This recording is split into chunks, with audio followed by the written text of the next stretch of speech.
जय हिंद साथियों, स्वागत है आपका आपके अपने YouTube चैनल चैतन्य स्टडी में। तो दोस्तों, प्रीवियसली 2 वीडियोस में हमने डिस्कस किए इम्पोर्टेंट जीके के कुछ पॉइंट जो आपके प्रीवियस ईयर से रिलेटेड थे और इस तरह के क्वेश्चन आपके एग्जाम में आते हैं और आपकी नॉलेज के लिए ज़रूरी भी है क्योंकि ये क्वेश्चन बहुत ही इम्पोर्टेंट है। तो चलिए दोस्तों, शुरुआत करते हैं इस सेशन की जिसमें हमें कुछ पॉइंट्स डिस्कस करने हैं। तो दोस्तों, पहला प्रश्न है हमारा, पूरी दुनिया में सिर्फ भारत के सुंदर वन में ही सफ़ेद बाघ हैं। तो जो सुंदर वन है उनमें ही कौन से बाघ पाए जाते हैं? वो आपके पाए जाते हैं सफ़ेद बाघ। ठीक है। 7 पहाड़ियों का शहर कौन सा कहलाता है? तो 7 पहाड़ियों का शहर है वो रोम कहलाता है। और रोम कहाँ पर है? वो इटली में है। इटली की कैपिटल भी रोम है। साथ ही साथ आपको याद रखना है कि कोरोना वायरस है वो इटली में ही सबसे ज़्यादा पहले फैला था और उसके बाद यूएसए ने इसका ले लिया था स्थान। ठीक है। तानसेन किसके दरबार के संगीतज्ञ थे? तो तानसेन थे वो आपके अकबर के टाइम के, अकबर के शासन के संगीतकार थे और अकबर के ही काल में जो 9 रत्न थे, अकबर के 9 रत्न 9 जेम्स आपको पता होगा, वो भी अकबर से रिलेटेड थे। ठीक है। आज बलिदान दिवस है। 23 मार्च 1931 को शहीद भगत सिंह तथा इनके 2 साथियों सुखदेव व राजगुरु को फांसी दे दी गई थी। मेरे देश के शहीदों को भूल मत जाना। जय हिंद। ठीक है। तो ये जरा ऐसा हो गया है, लेकिन आपको बताना चाहूँगा कि जो आपको इसमें जो पॉइंट याद करना है वो ये पॉइंट याद करना है कि 23 मार्च को शहीद दिवस मनाया जाता है। शहीद दिवस कब मनाया जाता है? 23 मार्च को मनाया जाता है। ठीक है। संविधान का कौन सा अनुच्छेद वित्तीय आपातकाल से संबंधित है? तो संविधान का जो आर्टिकल है वो है 360। वो आपका रिलेट करता है फाइनेंशियल इमरजेंसी से। फाइनेंशियल इमरजेंसी क्या होती है कि जब भारत का जो आर्थिक स्थिति सही नहीं है देश को चलाने में, तो हम फाइनेंशियल इमरजेंसी लगा सकते हैं, इम्पोज कर सकते हैं। हम नहीं लगा सकते, राष्ट्रपति लगा सकते हैं। ठीक है जी। तो ये बात याद रखनी। जैसे कि अभी जो क्राइसिस है इंडिया में कोविड-19 की वजह से, तो होपफुली एक जो आपकी फाइनेंशियल क्राइसिस है उसकी वजह से आपकी फाइनेंशियल इमरजेंसी लग सकती है, लेकिन वो राष्ट्रपति पर डिपेंड करता है।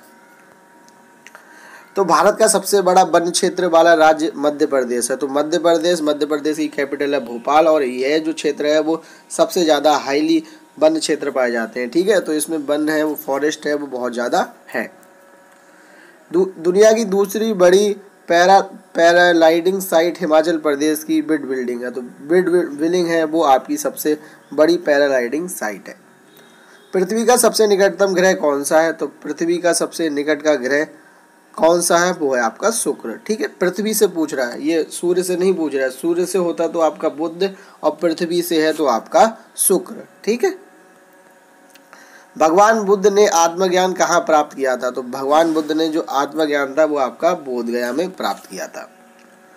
विश्व का सबसे बड़ा और गहरा महासागर कौन है? तो सबसे बड़ा महासागर है प्रशांत महासागर और ये सबसे ज़्यादा गहरा महासागर है। साथ ही साथ अगर आप एक बात और ध्यान रख लेते हैं कि जो पैसिफिक रिंग ऑफ फायर है, पैसिफिक रिंग ऑफ फायर वो भी आपकी प्रशांत महासागर है। तो इस वाली एरिया में जो पैसिफिक रिंग ऑफ फायर में होते हैं वहाँ पर भूकंप आदि ज़्यादा आते हैं। जापान है वो आपका पैसिफिक रिंग ऑफ फायर में है। वेनेजुएला एंजल फॉल विश्व का सबसे उच्चतम झरना है। तो जो एंजल फॉल है जो कि वेनेजुएला में है और वेनेजुएला की कैपिटल है कराकस, वहाँ का सबसे बड़ा है, सबसे ऊंचा है। ठीक है। ऊंचा है, हाईएस्ट है। कौन सा है ये? Angel fall. स्वतंत्र भारत के प्रथम भारतीय गवर्नर राजश्री गोपालाचारी थे। ठीक है। सी गोपालाचारी थे, वो आपके प्रथम गवर्नर जनरल थे। सुंदरबन का डेल्टा विश्व का सबसे बड़ा डेल्टा है। ये पॉइंट सबको याद रहता है, याद कर लीजिए। सुंदरबन का डेल्टा कौन सा विश्व का सबसे बड़ा डेल्टा है?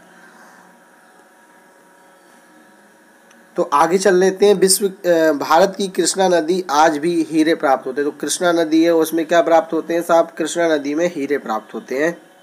तो दोस्तों, इस तरह से ये पॉइंट थे, हमने सारे के सारे 3 वीडियो में ही डिस्कस कर लिए।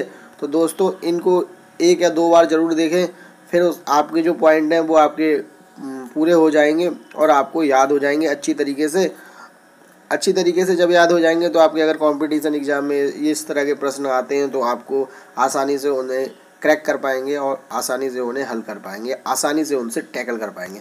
तो दोस्तों आशा करता हूँ ये वीडियो और ये सीरीज आपको पसंद आई होगी। अगर पसंद आती है तो हमारे चैनल को शेयर, लाइक, सब्सक्राइब जरूर करवाएं और दोस्तों अपने बाकी दोस्तों तक भी पहुँचाते रहें। हम मिलते हैं नेक्स्ट वीडियो में, तब तक के लिए नमस्कार, धन्यवाद, जय हिंद, वंदे मातरम।